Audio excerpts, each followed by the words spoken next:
que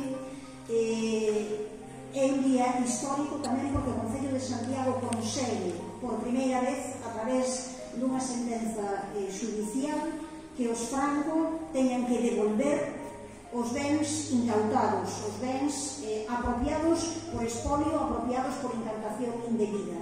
E a verdade é que ese carácter absolutamente pioneiro desta devolución ten unha forza, unha enerxía e ten unha trascendencia que é simbólica, que vai moito máis alá desta devolución das dúas estatuas do Pórtico da Gloria ao Concello de Santiago, onde nunca deberon sair.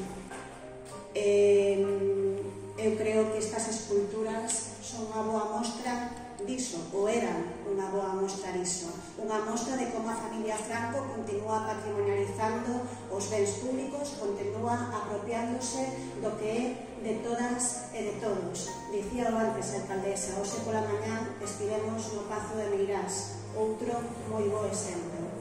Este, o de hoxe, é unha victoria. É unha victoria que eu agardo que sexa a primeira de